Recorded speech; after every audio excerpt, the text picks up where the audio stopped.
It's Red Eye Radio. Gary McNamara and Eric Harley talk about everything from politics to social issues and news of the day. Whether you're up late or you're just starting your day, welcome to the show. From the Uniden America Studios, this is Red Eye Radio. All across America. We are Red Eye Radio. He is Eric Harley, and I'm Gary McNamara. Welcome and good morning. I wasn't ready. You had to look down to see what country we were in. All across America. Oh, that's interesting. No, I was actually standing up. I actually wasn't sitting down. I had to grab the microphone. My headphones weren't on. Yeah. That's our pre-show meeting gets busy, and all of a sudden I hear this. What's that? You were discombobulated. Yes, I was. Anybody ever been fully combobulated? No, I was combobulated. I was completely combobulated. All right, so we're back to normal. Well, whatever. By the way, crap. Normal isn't necessarily That's right. a good thing. No. But the reason I bring it up is because I was looking at Fox News. Mm-hmm. Okay, FoxNews.com, and as I'm going through FoxNews.com, I see things like Trump signs a bill ending longest government shutdown in the history of the United States. Yeah. A lot of different other stories that were out there that are really of some great interest. House emails on Epstein. Newsom breaks silence on the violence of the Turning Point event at UC Berkeley. Mm-hmm. And then Liz Hurley flaunts sizzling beach body as supermodel, calls her fab. Fox News, there you go. We're back to normal when FoxNews.com has to make sure that they get some kind of half-naked woman's story on the front page. Now, Fox News on the cable channel is We Report, You Decide. FoxNews.com is We Report, and hey, would you look at that? Look, I'm not objecting to it, but just don't write the story without Pictures? Yeah. Yeah. Oh, are you saying there are no pictures? Not on the tees. Oh. Not on the. Well. Let me just. Well, most people just read the headlines. Right. Not on those things, they don't. Oh my gosh, it actually is in there. I didn't go back. I actually didn't look. There it is. Yeah. Elizabeth Hurley, and she's in a bikini near a swimming pool. All right. So there it is. There's Okay. 1, 2, 3 shots of her. Okay. Near a bikini near a pool. So, and that's why, I go to Fox News. Yeah.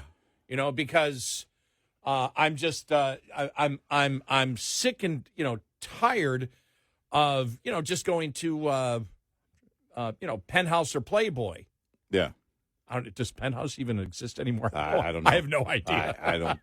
I don't know. I don't. Just I don't know. Is Playboy back again? I left the 70s in the past, when I moved on to the 80s. But FoxNews.com, that's MAGA. That's Make America Gawk Again. So, hey, guys, would you look at this? She looks swell. What a dame. All right.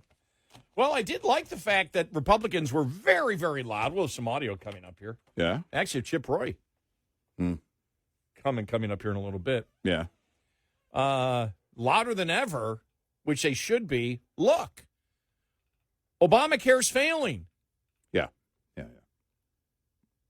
This was temporary. It had nothing to do. This with the Democrats was no long-term plan. They sold it. I'm saying how they sold it because it really was a long-term plan because they know no subsidy is temporary, but they believe that it's more palatable and easier to get through when they say it's a temporary subsidy because of COVID. Because as we've known, since 2020, the federal budget has increased almost 50%. Yeah. And we haven't cut back. And Right. it's all the COVID money that's still being thrown out there. Mm-hmm. But the Republicans were pounding on it yesterday. Democrats said this was temporary just to get you through COVID. Obamacare has failed. They do not want to fix it. They just want to keep spending more money on a system that does the opposite of what they sold you. They sold you that it would be affordable. It's not affordable. No, it never was. No. In fact, the only word that applied was act. It was all an act. Affordable Care Act. And you always made that point. They were acting. It took me a minute to figure it out. Unfortunately, we had to pass it so we could see what was in it. But that's from day one. It's the reason you could say at the time it was safe to call Barack Obama a liar as he was promoting it before it was passed. Mm-hmm. If you like your plan, you can keep your plan. Nope, we know how insurance works. If you like your doctor, you can keep your doctor. No. Nope, we know how insurance works. And you can't possibly say that. And, of course, we were right. And then remember the California couple? Oh, we supported Obamacare. We didn't know we were going to have to pay for it. Yeah, it's and here we are all these years later now, paying more and more and more for it. And the fact of the matter is, this idea being floated by the GOP of funding an FSA account. The reason the Democrats don't want that is because you can't hide the true cost, the growing cost of the actual Obamacare system altogether if you do that. If the Democrats can get away with putting more subsidies into Obamacare by giving the money directly to the insurance companies, then people don't see the true cost of the premium. They do see it when they have to use their money. Once that FSA account is funded, it becomes your money. And you would have to use that to fund basically the difference in the increase in that premium.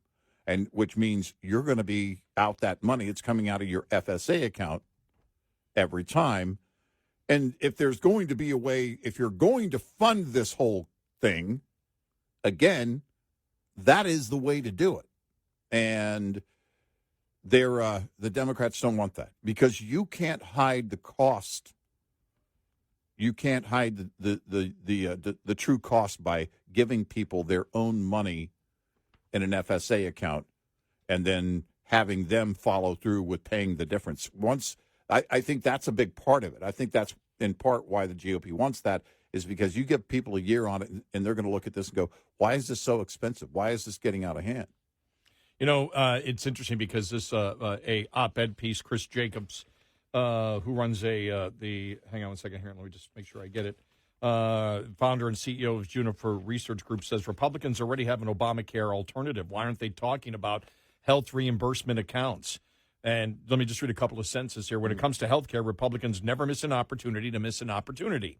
Mm-hmm. Congressional Democrats kept the federal government shut down for 6 weeks, holding Americans hostages while demanding an extension of the pandemic era, quote, enhanced, end of quote, Obamacare subsidies.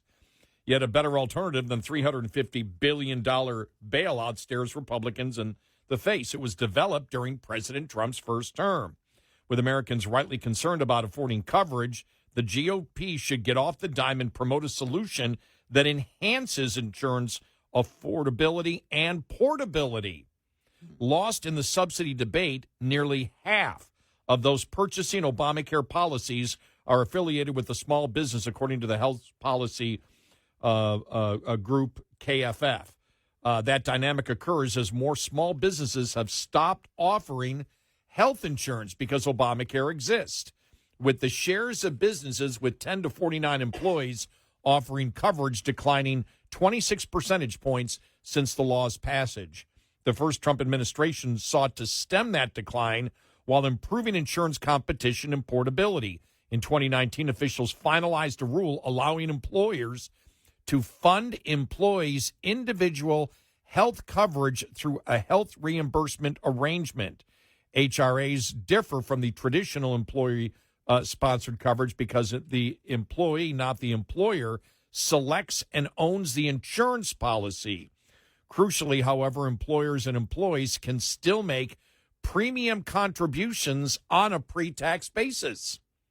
Obamacare attempted to solve a real problem. Previously, only individuals buying health coverage through an employer could do so on a pre-tax basis. The law's exchanges subsidize many without an offer of affordable employee coverage, but its regulations force families to buy coverage they don't need and might not want, causing premiums to soar.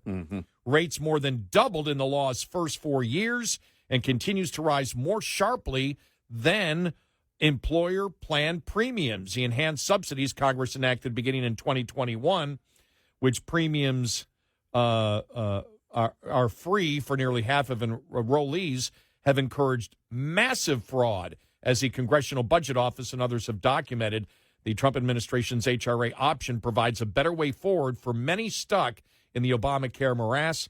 Workers whose businesses offer HRAs receive a free choice of insurance plans, a portable policy that they can take with them from job to job, and a total tax savings, federal, state, and payroll that I estimate at 25 to 30%, 35% of the premium.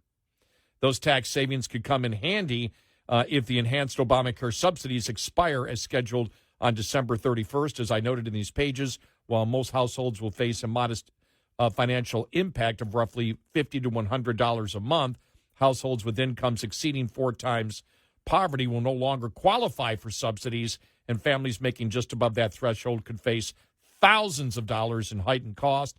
Yet a recent survey found that fewer than 1 in 5 small firms now offering health coverage are likely to offer an HRA option in the next 2 years. Conservatives are right to care about the cost and fraud associated with the Obamacare subsidies and should embrace HRAs as a better alternative. Now, the only thing I'll criticize him on is Republicans didn't need to bring it up now. You didn't need to negotiate it.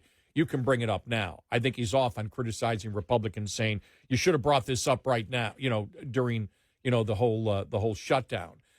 You might have mentioned it, whatever. Yeah. But it's enough to sit there and say, look, Obamacare has failed, and we have the plans that we will bring in, and we will negotiate all of this, but we're not going to negotiate it now, because that was the whole point from Republicans. We're not going to negotiate Obamacare.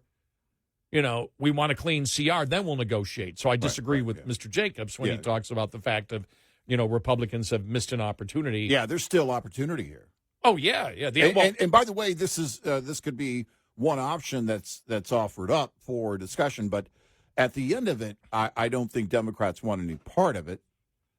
But the question would be, could you – there's another story about how this all came together from the Wall Street Journal, basically what we already know. There's those Democrats in the Senate, what centrists, moderates. The secret meeting that ended all – now it's funny. In 2 days before Halloween. You and I didn't even talk about this in our pre-show meeting, and that's the story I was going to next. Yeah. That's where they had – and we'll get into the specifics of it in a couple of minutes. But there's these Democrats in the Senate that voted with the GOP. Could there be enough there to get it done that way? Because the fact of the matter is that there has to be – again, we need to quit being stupid on this, but the radical left, they don't see it as being stupid. Their agenda requires that you cover the cost or that you hide the cost, the true cost of everything like this. You hide the true cost of, and they do it through subsidies of EVs, of solar, of wind, of healthcare, everything they're trying to provide and move to as a part of their agenda. Those true costs have to be hidden. And you need, in order to get the public behind it in a big way, not just the far left behind it, but the public behind it, you need to make them believe that we can do this, all of this, and it's going to be much cheaper and much better. And, of course, we all know, any critical thinker knows that's not the truth. We need sunlight, daylight on all of this, because eventually with healthcare, we need to get down to a pricing thing.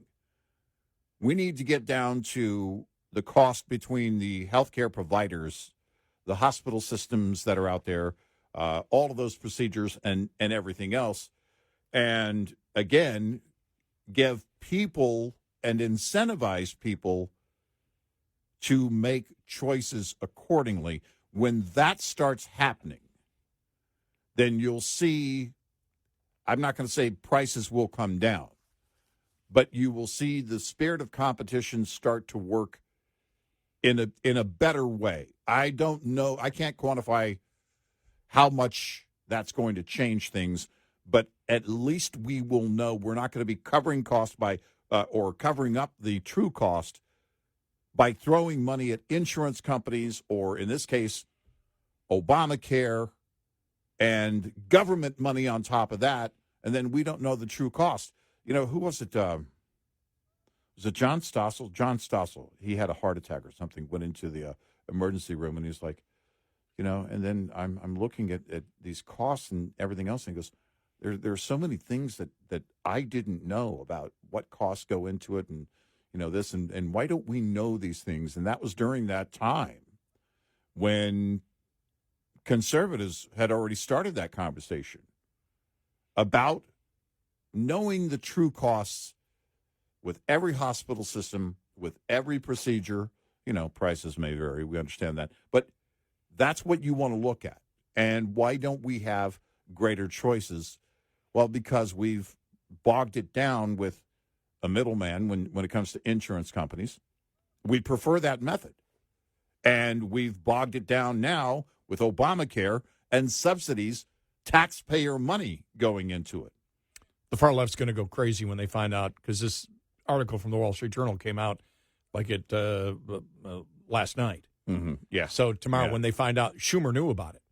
Yeah. He didn't agree with what they were doing, but he knew about it. Yep. He didn't tell anybody. Right. And they've been planning this for a couple of weeks, trying to negotiate with Thune and the Republicans to come up with a deal.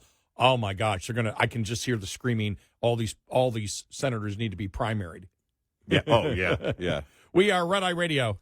Brought to you by Hot Shot Secret. Hi, I'm Jen Loomis, a transport safety expert at JJ Keller. When driving, you need to manage the space around your vehicle so that there's enough space to allow you to adjust when traffic conditions change. The space ahead of your vehicle is the most important. One rule of thumb is to allow at least 1 second for each 10 feet of vehicle length at speeds below 40 miles per hour. At greater speeds, add an additional second. It's impossible to keep other drivers from tailgating you, but there are some things you can do to make it safer, such as increasing your following distance, avoiding quick lane changes, and slowing down. There are also several things you should do to ensure that there is plenty of space between the side of your vehicle and other vehicles. Don't hug the center line, and avoid traveling alongside other vehicles in strong winds. This tip was brought to you by JJ Keller and Associates. Visit us at jjkeller.com.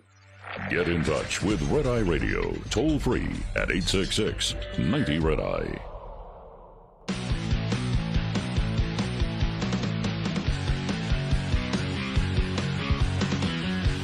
We are Red Eye Radio. He is Eric Harley, and I'm Gary McNamara. Welcome and good morning. This was a comment that I can't remember where I saw it in the past couple of days.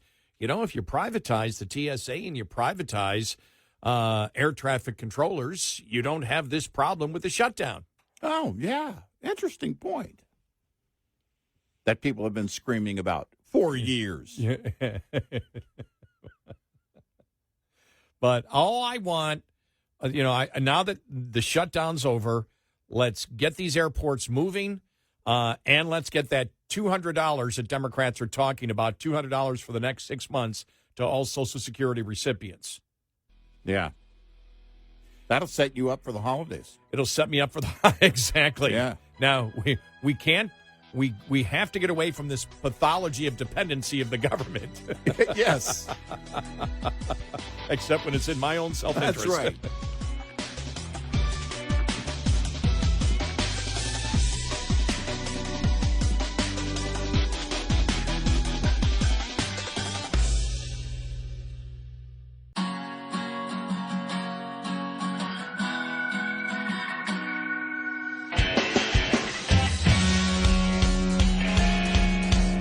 You're listening to Red Eye Radio from the Uniden America Studios. We are Red Eye Radio. He is Eric Harley, and I'm Gary McNamara. Download our Red Eye Radio app today, and you can listen when you want. All right. This is Representative Chip Roy yesterday, before they had the vote, but explaining the whole deal on Obamacare. From Arkansas, I thank the gentlelady from Minnesota. And here we are on September 19th. House Republicans passed legislation which would have funded government through November 20th. Here we are on November 12th, and we are basically where we would have been had we just passed the bill that we passed in September. And what did we get for all of that? What happened over all these days? Well, my colleagues on the other side of the aisle were searching for a reason for voters to support them next November. They were searching for a cause. And we know this because there was intervening elections and a lot of rhetoric, but no result. We're here right now with Democrats having joined senators to send a bill over here to fund government through the end of January with 3 appropriations bills, which we worked through regular order, that keeps spending relatively flat, advances the priorities the American people sent us here to advance, to back up the president, who is securing the border, which he was sent to Washington to do, to restore our military to focusing on defending this nation rather than advancing woke priorities, which the American people sent him here to do, for us to continue to work to grow and to build this economy after 4 years of being wrecked with reckless spending, but also abhorrent policies. The American people are now saying, what on earth were Democrats doing? And my Democrat colleagues' response is health care, because it's the only default position they have is the default to health care. And the fact is, it's because they broke the system so badly that they are now coming and asking us to have the Treasury print money to then give out in order to enrich insurance companies with massive subsidies. That's the actual fact. And the American people understand this. And they recognize that they don't want insurance companies to be enriched, but they want to be able to go get the doctor of their choice. The American people understand this, and so do we.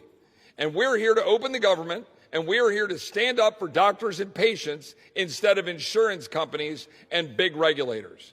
I support this legislation. I know my Republican colleagues do.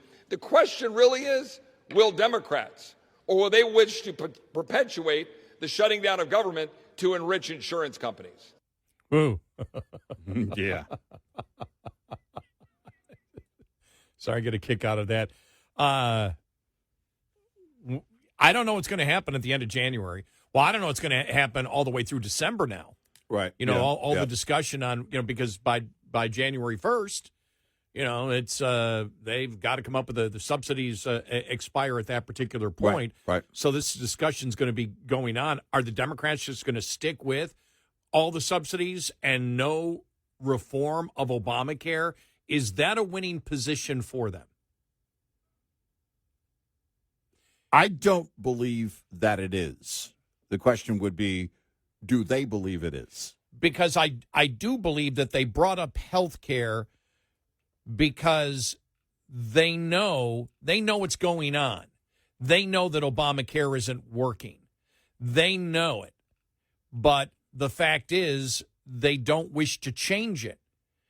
And that's why they closed down the government, because they figured the Republicans would cave to them because the public is upset, and that they could win this politically and therefore get all the subsidies instead of having the discussion, which has to be had with the American public, why Obamacare is broken and what are the things that we can do to fix it. They don't want to have that discussion because they come off, when you look at it, it comes off as horrible because Republicans can easily make the point that Obamacare has massively failed to do what Obama and the Democrats said it was going to do. Well, and as we've said all along, there are two major concerns I have with this whole thing, outside the overall concern of spending. But if we're talking about funding an FSA, all right, if the GOP's plan goes into action, if that plan were to take, let's say that same group of Senate centrists voted with them and they got it done, then at that point you own it. Once you change it, GOP, you own Obamacare. Right. Or a combination of FSAs and the HSAs as Right. we're talking about. Yeah, exactly. And so if it's your plan that goes into effect, your plan you have to champion from now until the end of, I don't know, which means you have to increase those as costs go up. If we don't get on top of the costs, as costs go up, costs are going to go up anyway, just from inflation, which means we're going to be spending more on this money that we're putting into these accounts for these individuals. And it's also the fact that, again, if the GOP does that, we're still not addressing the root problem. You're not getting back to the fact that Obamacare was destined to fail. I believe it was designed to fail so that eventually it could break the backs of the private sector in healthcare. They didn't get to that point. Well, not yet. But that's the design, is to finally then have the government step in. Well, if the private sector can't get it done, I guess we'll have to get it done for the people. And next thing you know, they control the capital and the means of production and a huge chunk of the economy that is healthcare. So there are so many concerns here, and I don't have any great hope in this situation because, again, it just looks like the GOP is offering a different way to pour taxpayer funds into this, even though it may be a better way, a preferred way over the other way. You're still going to own that. Your party's going to own that until the end of time, which means more and more taxpayer money, however it happens, whether we pay directly to the insurance companies or Right, but FSA, HSA accounts, then it's going to be, you're going to own it. I think the plan probably should be, I won't say will be or hope, I hope it will. Well, I hope it will be a combination of FSAs and the HSA, because the HSA doesn't take any government money.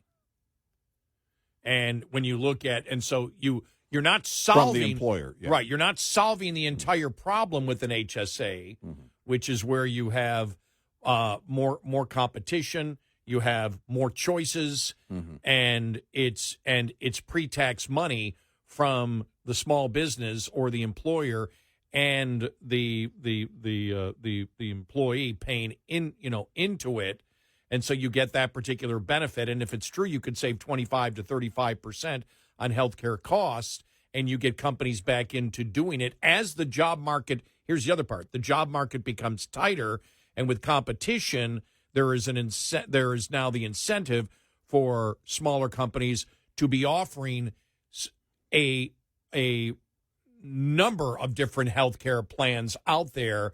You start solving the problem. You don't solve the entire problem with FSAs. You may bring in competition, but there's still government money into it. But the HSAs you do, and so you're not going to change it. You're not going to you're just not going to, as you know, end it completely on January 1st. But it's how do you sell it and how do you phase it in? How do you phase the entire thing? Yeah, and you can't do it by January 1st. That would be impossible. No, if you told employers, the healthcare systems, everybody involved, if you got it done tomorrow, if you got the bill done and signed tomorrow night, they'd struggle big time. I know because my wife and one of my daughters is in this line of work for employers, major employers, huge companies. In order to get all of this in compliance and everything else for everybody involved. A year? 6 months to a year? Probably not a year. Someone like with my wife's experience could probably get it done working weekends and everything. You might get it done. You might get it done mid-January, late January, maybe. Okay, my point would be with a full team on board at every operation. My point is, I see that they're going to have to temporarily have those subsidies or Yeah. 80% of those that's what I subsidies suspect. for because I'm sorry, but I need to take your wife out of it because I know how productive and efficient she is. Yeah, And- not and- every department is. No, I didn't want to say that because I'm biased, but it's actually true. She's a savant in that way. Right. That's my criticism of your wife. Yeah. She's too good at her job, but you would probably have to. And I just don't think they're going to say we're covering 100% of it. I think they're going to say 80% or 90% or whatever, but just temporarily, and then open up all these things. But there's so many moving parts in it because there isn't just one solution to the failure of Obamacare. There's like 10 different things that have to be done. And that's the challenge that Republicans have. It is the big conundrum. I do see them not making much of a change when it comes to the subsidies. I think it's going to be that because you don't have the time. This is something that should have been taken care of in June or July. And I just don't see because again, you can't get the fix, and then all of a sudden, the first gets here. I don't know what kind of impact it would have in terms of people saying, I don't have health care, but here's what we get back to. Local stations, a mom of 3 is now left to pay skyrocketing health care costs because the government didn't do their job. This kind of thing. And you'll see that over and over again. And again, I can't measure that impact, but the problem you have if you're in the GOP, if you're the Republican Party, is that there is going to be a growing impact from that, and you don't get it fixed and behind you before the Christmas break. Because things change during the Christmas. Everybody goes home. We all have eggnog, yada, yada, yada. It's January 1st. We forget what happened in December, and then we get on with our lives.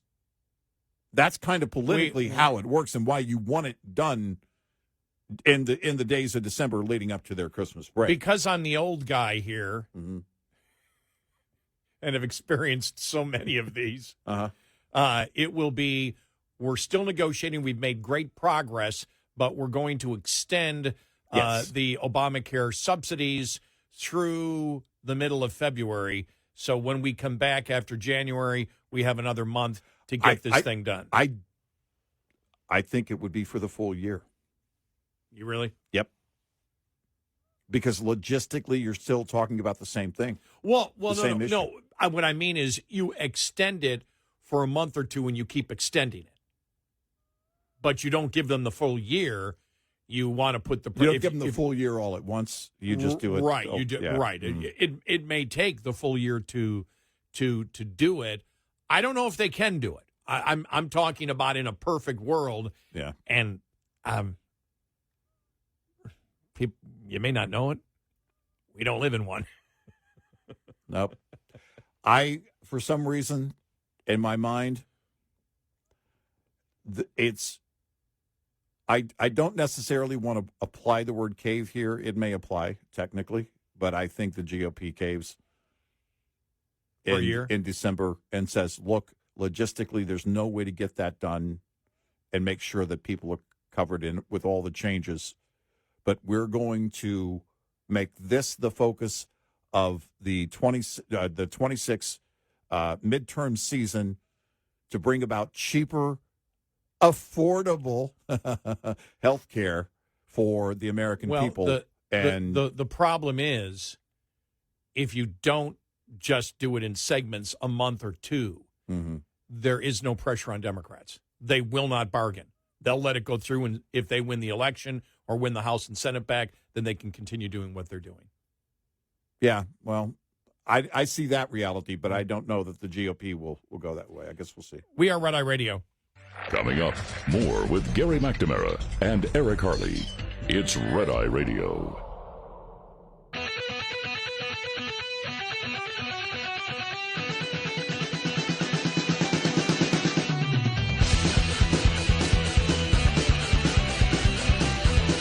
We are Red Eye Radio. He is Eric Harley, and I'm Gary McNamara. One thing is for sure, I do not expect them to have a deal done by the time it gets to the Christmas break. Yeah. Because you're talking 2 weeks. Mhm. Well, no, you're talking more than 2 weeks. Yeah, we're Probably I mean, it's- roughly almost a month, because they will go all the way up to the 24th. yeah. You know, as we all know, Yeah. the 23rd or 24th before they go. And it's not going to be that they're not going to be closing down government, so it's not going to be that sense of urgency. Mm-hmm. But Yeah, the question is, what does each party, either party, believe the impact will be? Does the GOP believe there will be a negative impact if we reach the first and people don't have their subsidies? Or do the Democrats believe this is a win for them? That's the question. Top of the Hour News is brought to you by House Products. Visit houseproducts.com. This is Red Eye Radio on Westwood One.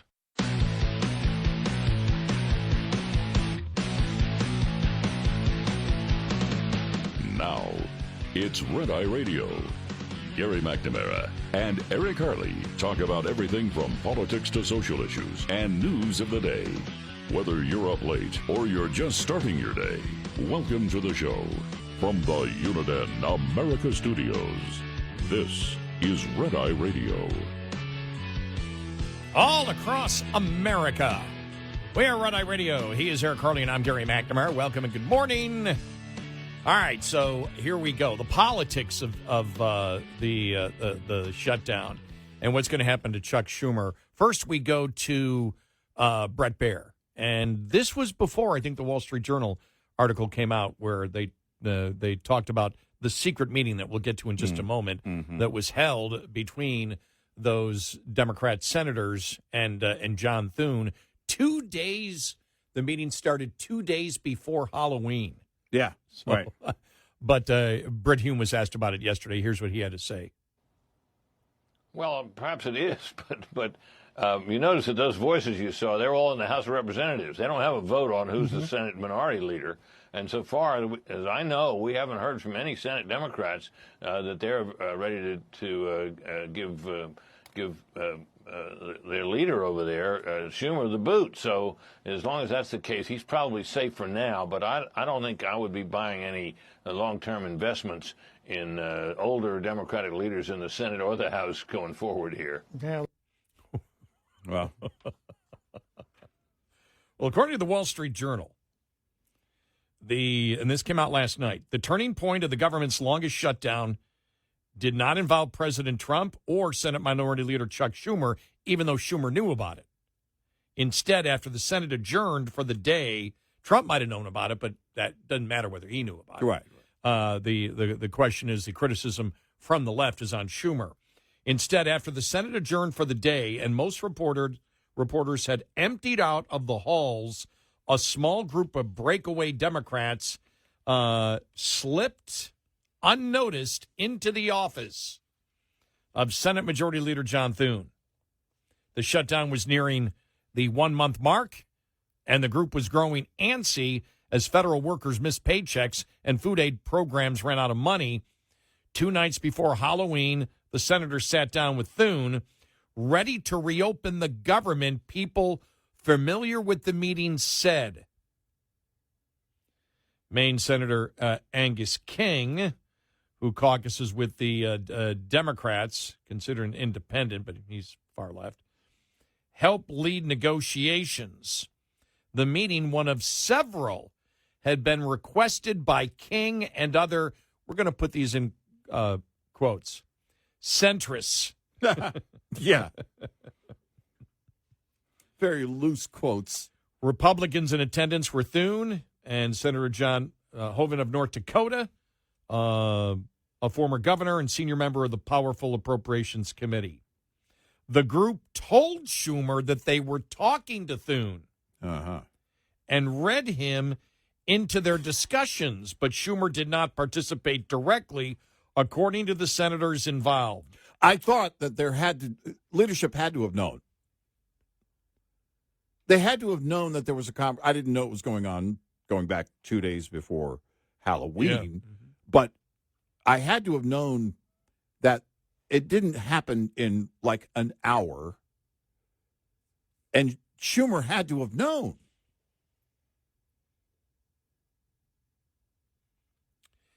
Schumer wanted to extend the shutdown, arguing Trump would eventually engage in talks himself and they would get a better deal. Exactly what we said. One that would address the Obamacare health insurance subsidies, but they wanted the pressure on. They don't want to negotiate when the Republicans have time to explain to the American public what their plan is and how Obamacare has failed. Right. Because nobody wanted to hear it when they could scream, people are going hungry and the airports are shutting down. Mm-hmm.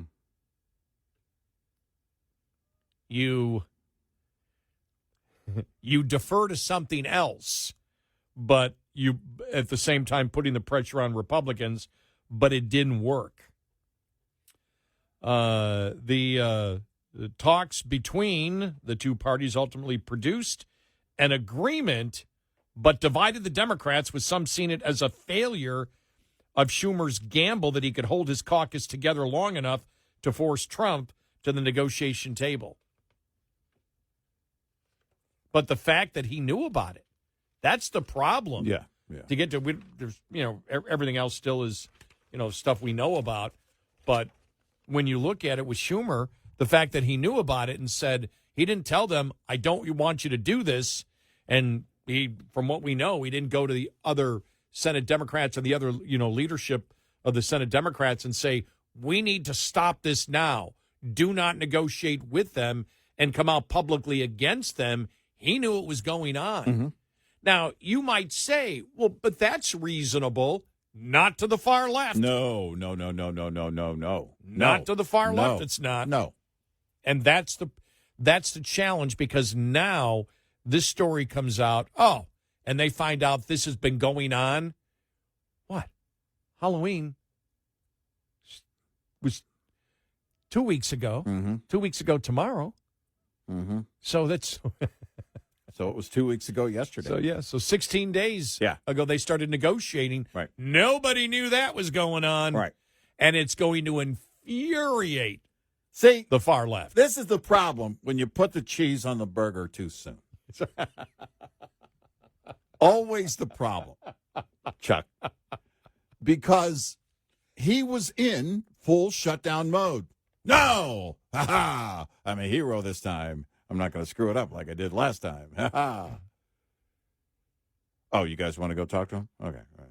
Yeah, but that's it. That's how it went down. When I said the other day, you offer up 8 Democrats to get the deal done after Election Day, that's what I meant. But actually, according to the Wall Street Journal, it started before Election Day. Started 2 days before Halloween. But you offer up, and it probably was, all right, look, we're not going to do anything until after Election Day. But if you guys want to go in there and, yappity yap with Thune, and see if there's something you guys can agree on that's not going to affect you. Nobody even knows who you guys are. They're just going to refer to you as the centrists. And nobody really has any time for centrists. Nobody has it. Nobody does. We don't. And so, well, they're not centrists. No, they're not. Yeah. No, but they were. Who was it? The Hill. Now the Wall Street Journal. Yeah. But it's, this is in my mind what I thought had to have been going on, that they're offered up in this big way, because otherwise, what do you have? Otherwise, if Chuck were really doing then he was going to walk in and he was going to tell all of those 8, don't you do this deal. I'm leadership. You're not working a deal with Thune. The answer is no. Instead, he was like, okay, but I'm not going to be a part of it. And that way, I don't get blamed for it. Well, yeah, you do, Chuck. Oh, yeah. You do. He thinks he doesn't, but you're going to. Why? Because silence is violence. That's right. That's it. And this is classic Schumer. You're going to be weak one way or the other. You don't have any backbone. You're eating raw burger with cheese on it. You're not. Come on. By the way, that sounds tasty. There is no, after the CR earlier this year, that whole debacle. You know, now he's got to come back and try and buy some street cred so AOC doesn't take his seat. Well, yeah, but eventually you got to reopen the government too. So you're going to have to get it to 60. Because the GOP is not going to go nuclear, so this is what you're going to have to offer up.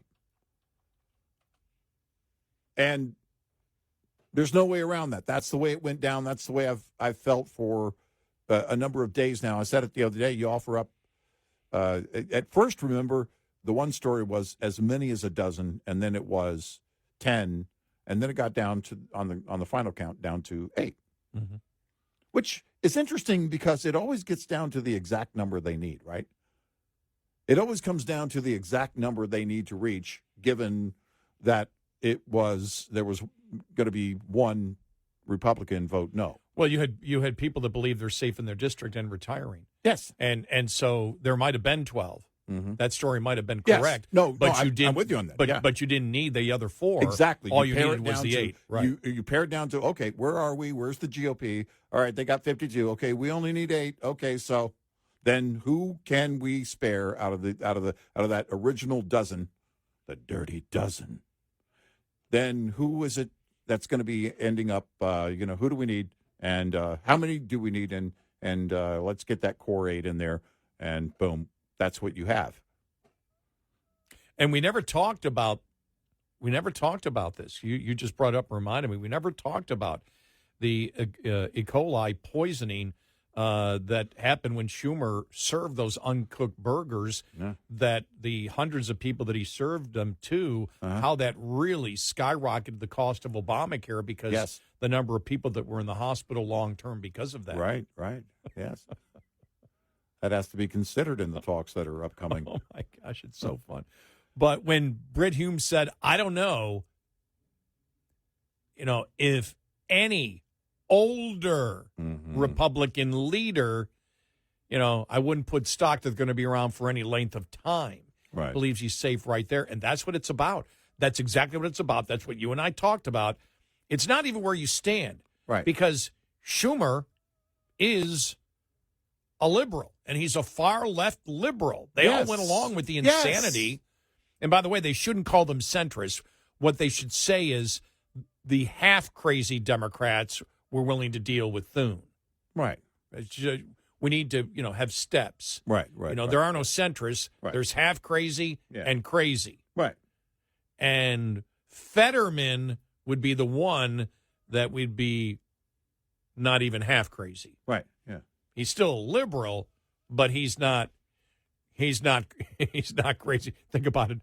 You would have thought a few years ago Fetterman is the voice of reason. I know for the Democratic Party. The story where where MSNBC or MS Now, whatever it is, took his backstage pass. They don't invite him for interviews anymore. Right. Yeah. Just love that one. Yeah. But that's what it's about. They're all far left liberals.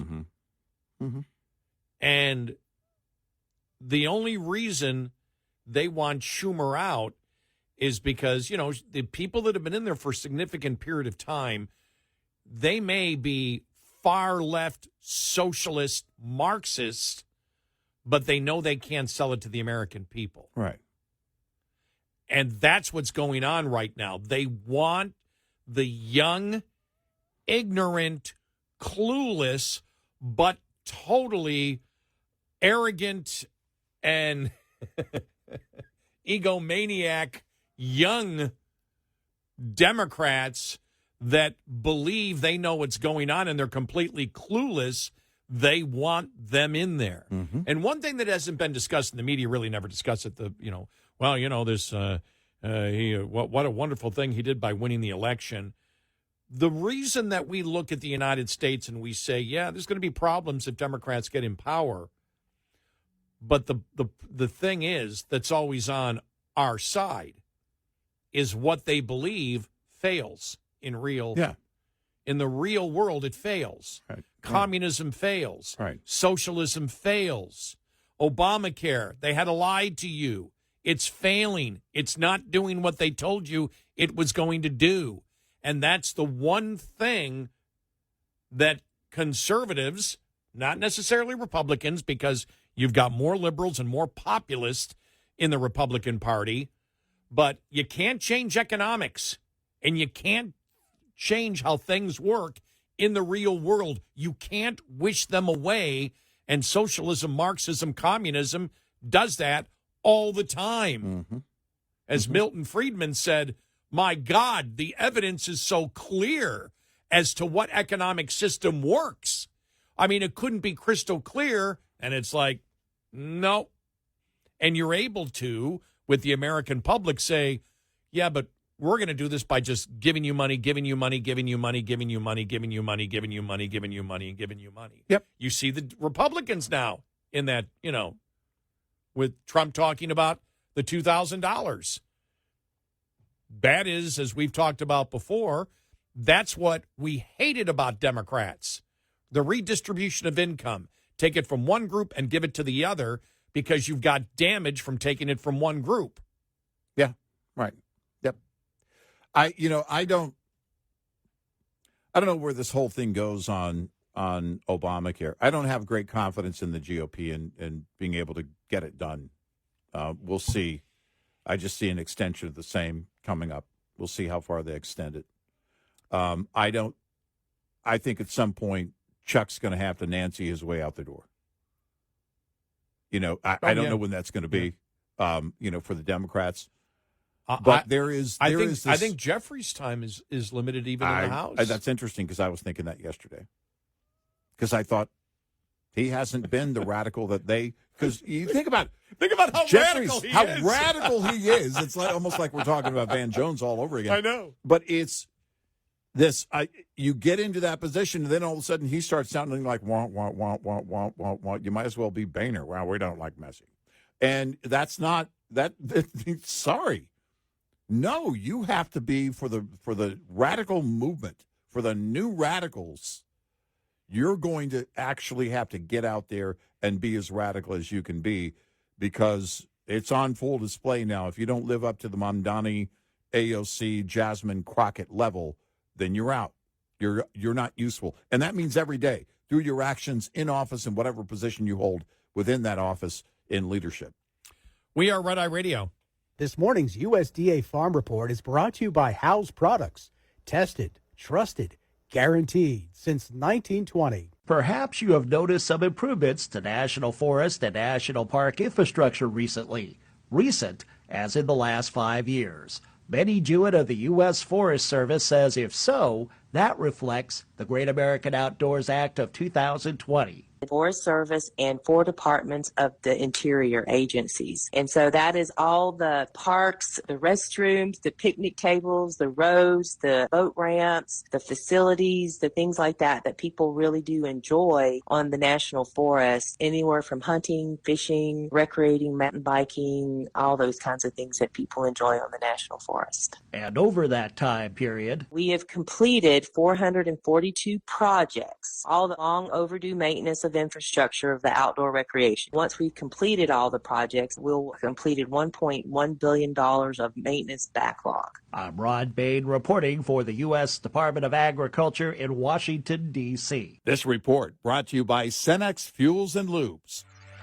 Lines open for your calls. 866-90-RED-EYE on Red Eye Radio.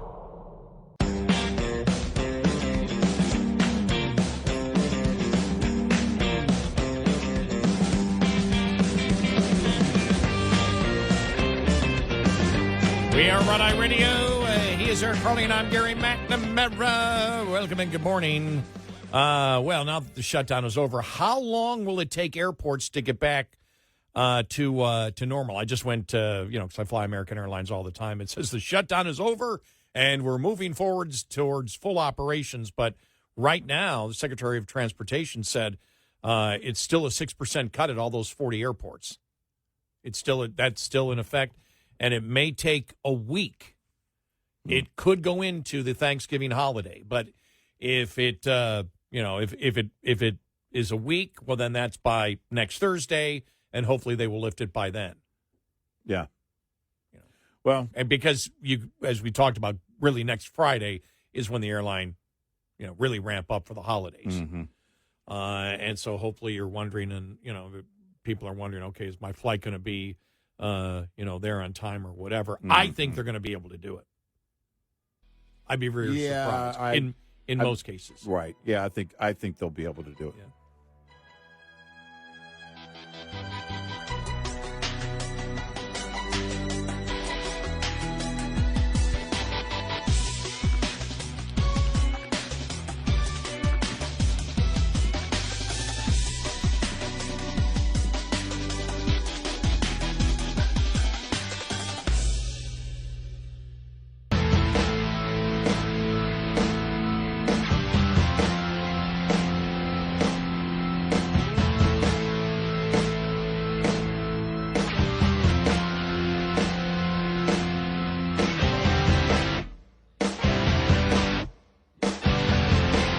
We are Rhode Island Radio.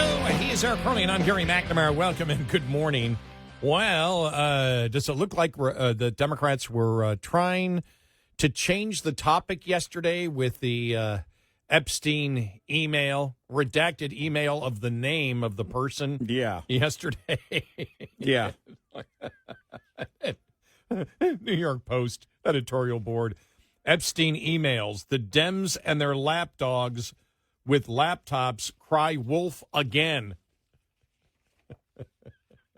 and they have it WOLFF because of the reporter. Right.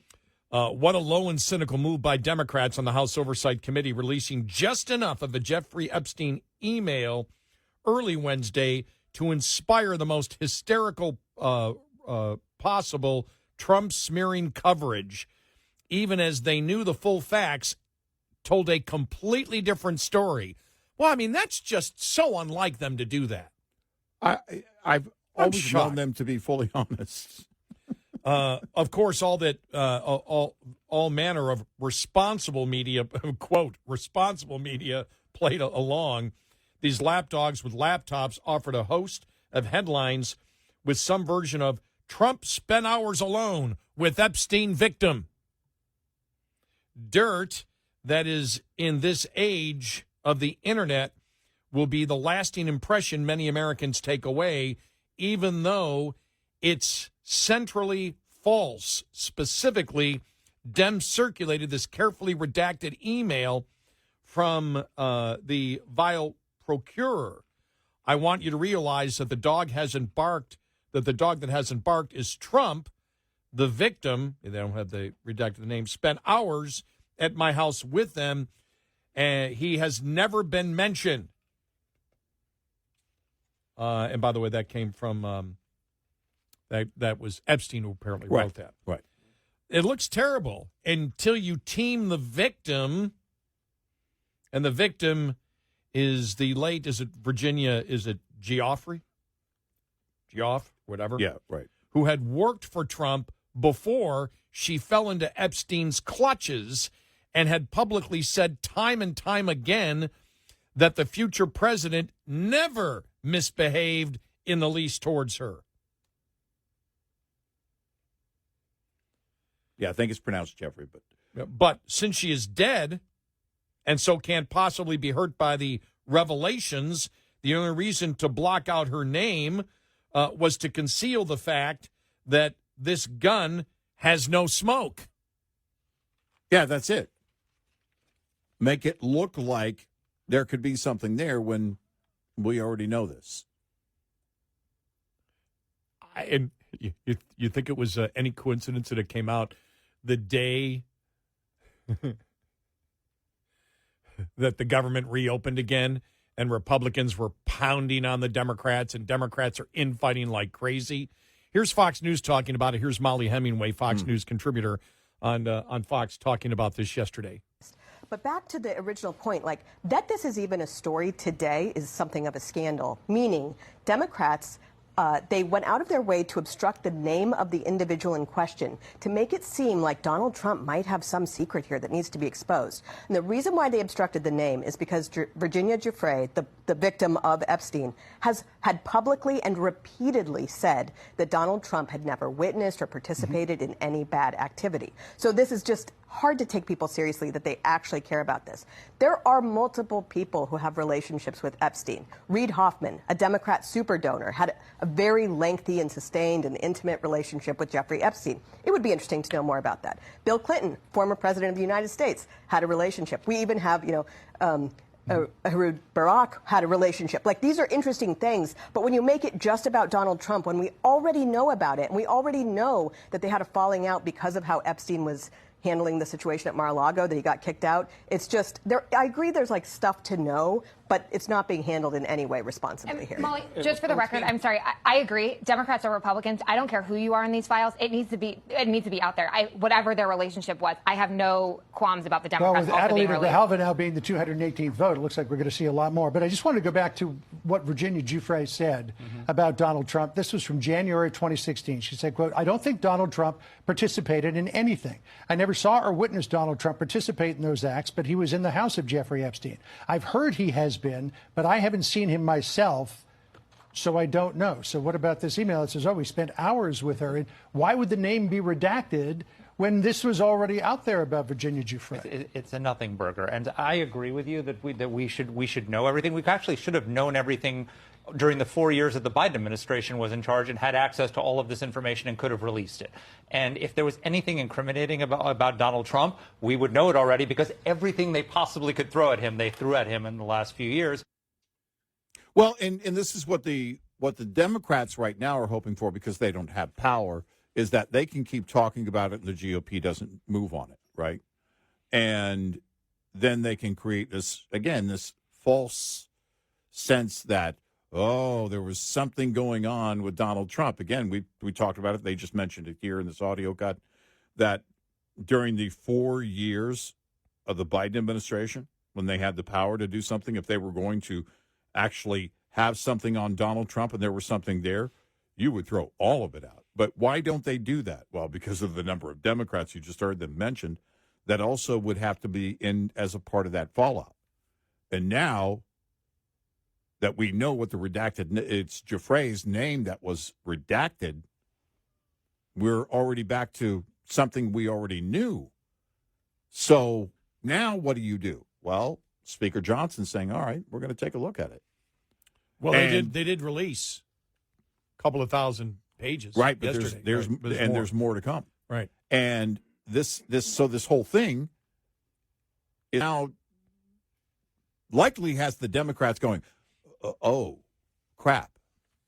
Now the young Democrats, maybe not so much. So my question would be, does an AOC or a Jasmine Crockett care about a Bill Clinton? No. Or older Democrats that might be a part of the fallout if there was something there? No. I don't know that there's anything. No, they don't. No, of course they don't. They could care less. They really don't. And there's nothing there on Donald Trump because we would have learned it. We would have learned it during the Biden years. And that's what all this comes down to, is they were hoping to have something all over again. Now, you still have a lot of MAGA calling for the full disclosure, everything, release all the files, release everything. Well, that was such a debacle. Oh, my gosh. That was such a debacle that Yeah. day when they did that. It was just like, well, for God's sake. The White House is a big part of that, handing the books to the influencers and everything else.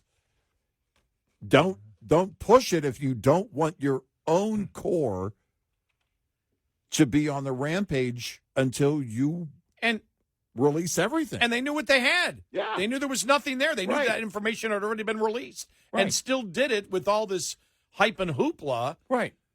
A warning for Republicans. Remember, Democrats believe that the people that vote for them are idiots, are complete morons that are completely clueless. Republicans and conservatives do not assume they are clueless and don't know what's going on and don't seek the real answers. Right. Because it blows up in your face like it did that day. Yep. Completely. Yep. That was so bad. And again, it's not a win. It's politically, I don't know that there is a win here. You and I have talked about it for a while now. I don't know that there's a big needle mover politically. No, it's none because it's simply a demonization. Maybe some of it might be legitimate demonization down the road, but it's just demonization. It's got nothing to do. It's got nothing to do with. Let me just say it right now. It's got nothing to do with prices.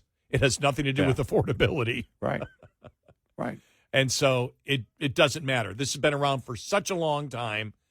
Now, if there's something came out in the email saying, Clinton was involved in this and this and this and this, what the Justice Department could do, what the statute of limitations are, whatever, that's hypothetical, folks. All hypothetical.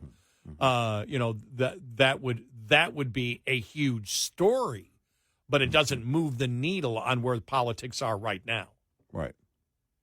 It's like the majority of the public, Democrats don't care that they were lied to about Obamacare. Right. And that's their health care. They don't care.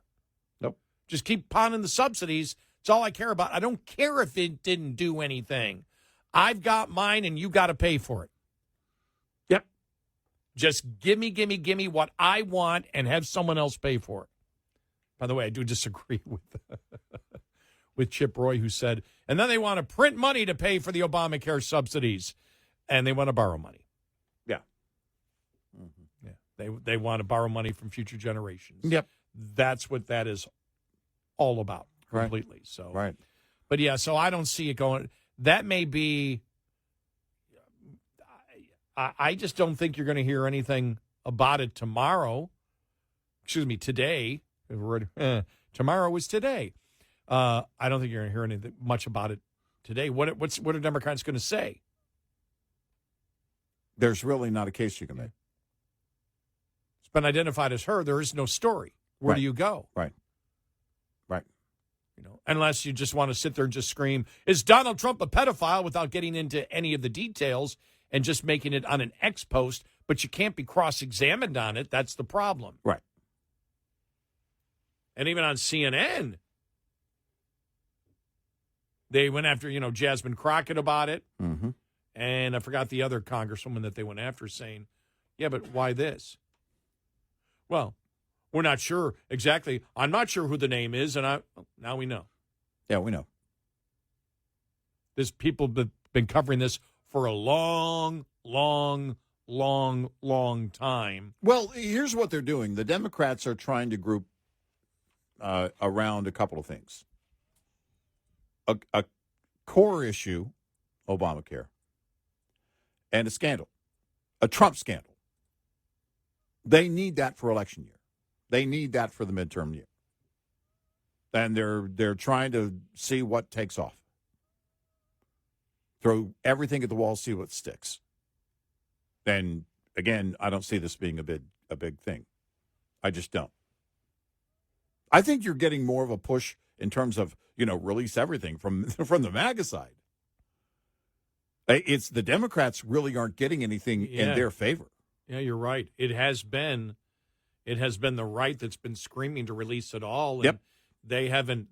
And by the way, the anger of that day of having the folders in the air came from the right. Yes. It came from MAGA. What the hell are you doing? Right. You said you had something. We wanted it. And this is what you give us? Right. That's very important to recognize. The criticism of that day came from MAGA. Yeah. And I think that's still alive to a certain extent. I don't know that it's, going to carry on much longer. But on this issue, the left clearly doesn't win. No. They think they might have a win with Obamacare subsidies. We'll see where the GOP goes in December on this. But those are two things they think they can get to with. And then, of course, we're going to get to the January shutdown, because it will be a shutdown. There will be another shutdown. We'll see how far it goes, how long it lasts. But they won't get to an agreement at the end of January. January 30th will hit, and we'll go into a shutdown, and it'll be the same thing all over and over again. Well, let me see. Okay, if my let me see. This is I'm worried about my own self-interest now. Right. Let me see. February, my great nephew is probably in the playoffs for basketball in his senior year. Mm-hmm. I need a plane flight. They can't close down end of January. Right. Keep the government open. We are Red Eye Radio. We'll be right back with more Red Eye Radio with Eric Harley and Gary McNamara.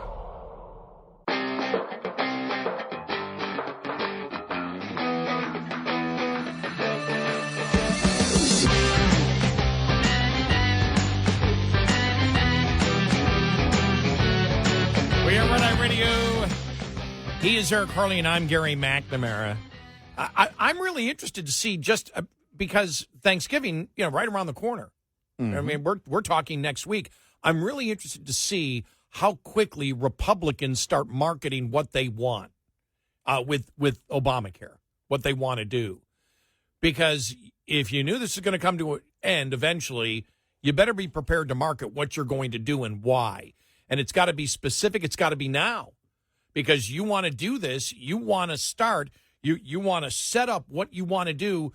Democrats right now are basically, well, okay, they've said it. Yeah. You've had a couple of Congress people in the House this week say Obamacare failed. It didn't do what it was supposed to do. Mm-hmm.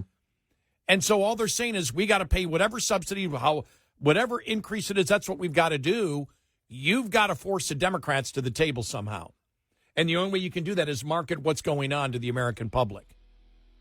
And you've got to say over and over again, Obamacare has failed to do what Democrats said it was going to do. You need to say that over and over again because you need to get their response because they can't answer that question. Right.